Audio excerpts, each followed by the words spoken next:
Hi guys, because this is a camera review channel, plus I have a bit of a spending problem, there are a lot of camera bodies around here at Camera Crisis. We have full frame cameras, APS-C cameras, micro four thirds, 1-inch sensors, you name it, we have it. And by we, I mean me, because nobody in their right mind wants to work with me. But I do find for my own personal work, I am taking APS-C cameras out probably 80% of the time. And sometimes that's because they are smaller and lighter cameras compared to my full frame cameras. Other times it's because they are less expensive, because maybe I want to take several cameras for several angles. Easier to buy a bunch of APS-C cameras than a bunch of full frame cameras. Sometimes I want further reach out of my longer lenses. Let's say I'm out taking nature or the old birds. It's nice to have an APS-C camera for that. But I find more than anything, it's the lens selection. You can get smaller, cheaper lenses, a wide variety of lenses, and that way I'm just covered for almost all of the situations that I find myself in. But here's the thing, once in a while I want absolute optimal quality, and there wasn't anything that could really compete with something that is a G Master quality on an APS-C camera until now. This is the Viltrox 27mm f1.2, and this is the newly released 27mm f1.2, and these are the two best lenses I have ever seen for APS-C cameras, and all of the reviewers that review these lenses say the same thing. These things are absolute beasts of lenses. They are as good as any G Master quality lenses for your APS-C cameras. They come in, this one's the Nikon one, that's why I'm able to shoot with this one, that's the Sony one, and this is the Nikon one, and there's also one for Fuji X. Now see, the 75mm, that is just the best portrait lens that you can possibly buy for the APS-C system, in my not so humble opinion. But now video shooters and street photography people have a reason to celebrate as well, because the portrait photographers were going nuts over this, rightly so. Now video people and people who like traveling and street photography, you guys can go nuts now too. So the closest thing I have is the Sony a7 IV with a 35mm f1.8 from Sony. Let me just show you what this looks like, even compared on the little ZV-E10, the entry-level camera for the Sony APS-C system, a $700 camera with this lens, which is only about $550. Look at the quality compared to that $3,250 setup. It is $2,000 cheaper, and it looks so great. Now, if you want to take advantage of 10-bit 422 on a camera like the a6700 or the FX30, you're going to get a comparison that looks a little bit like this. Once again, absolutely wonderful quality from the Viltrox lenses with those Sony bodies. Now, of course, you can buy a 35mm f1.4 G Master, and that will give you even more background separation with that f1.4 on a full frame, but that lens is about $1,400, which costs more than the ZV-E10 and this lens combined. I mean, look at this background separation right here. Shooting at f1.2, it's probably too much background blur. I should stop it down a little bit, but who am I kidding? I'm never going to stop it down a little bit. 1.2 all the way. That 1.2 is more than just a background separator. It lets in a ton of light, so you're going to be able to shoot in low light situations with your APS-C camera, taking photos and videos so much better with that 1.2. Let's talk about the build quality on this lens. It feels as premium as it looks, which is as premium as it gets. On the Sony and the Nikon, you have an aperture ring that can be clicked or declicked with a focus hold button, autofocus to manual focus switch, 67mm filter thread, and it has a weather sealing gasket on the back, as well as a USB-C port for firmware updates. And Viltrox does do firmware updates. They're always keeping their lenses up to date, which I really do appreciate.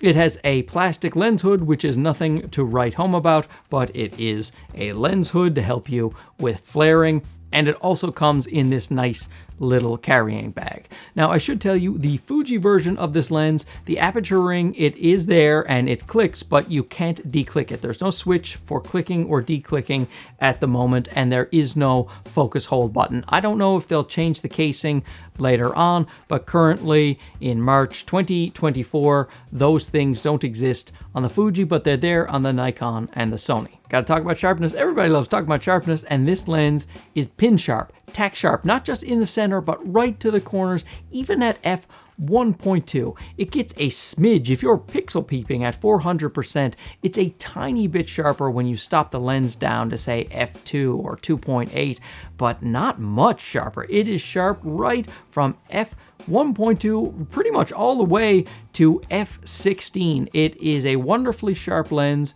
with sharp corners as well. Now, in terms of chromatic aberration and longitudinal chromatic aberration, you will see some if you're down at f1.2, which you would expect. In fact, I actually expected a whole lot more. At f1.2, I thought I would see much more chromatic aberration and longitudinal chromatic aberration, but it is very well controlled, better controlled than my 24mm G Master. So great job, Viltrox, on that. If you stop it down a little bit, that goes away, but personally, I don't see any issue even shooting at 1.2 when it comes to chromatic aberration and longitudinal chromatic aberration. Now, you will see some pretty heavy vignetting as expected at f1.2 and a little bit of barrel distortion. However, there's already a Lightroom profile that has been released by Viltrox, which corrects that in one click, so that is no longer an issue at all. The minimum focus distance is 28 centimeters, pretty much par for the course with these types of lenses. The G Master 35mm, for instance, its minimum focus distance is 27 centimeters. So 27 centimeters, 28 centimeters. When it comes to autofocus, there's not much to say other than it's pretty perfect. It is dead silent. It grabs things instantly without any kind of hesitation. You can track your subjects. Quick autofocus, it doesn't matter. It operates as well as any of my native Sony lenses on Sony bodies. Just a fantastic autofocus performance. Flaring and ghosting is also another highlight of this lens because they use fantastic coatings for the Viltrox Pro lenses, so it's well controlled. You still retain a lot of contrast, and the flares, even the bright sun right in the middle of your lens, is not going to cause a really big issue. You will see Sunstars starting at about f4. They're not fantastic. I wouldn't call this a strength of this lens, the Sunstars, but they are there and they get fairly prominent around f8. I don't love the Sunstars coming out of this lens, but they're not bad. In terms of the bokeh and the background out of focus areas, they look wonderful on this lens. Just the fall off from the things that are in focus to out of focus gets so buttery smooth. No matter what is in the background, it never looks too busy. I absolutely love the background, the out of focus areas that come out of this lens. When it comes to the bokeh balls, no jokes, ladies and gentlemen, we get nice clean balls without any artifacts in them, no real haloing. At 1.2, you get a little bit of cat's eyeing in the corners, but if you stop it down to about f2, then the balls become nice and round. Round balls, no jokes, everybody. So now let's talk about the drawbacks of this lens, and there's really only two. The first one is focus breathing. Check this out. See right there? You see how the screen is moving in and out? Look at those lights on the edges right there. Now you see how they move? That is focus breathing. It is noticeable with this lens. Now it's noticeable on a lot of G Master lenses as well, but a lot of the newer Sony bodies, they have that focus breathing compensation. This Viltrox is a third-party lens, so you aren't going to be able to use that focus breathing compensation, so you're stuck with the focus breathing in the lens. Now, it's not bad, I don't find, for like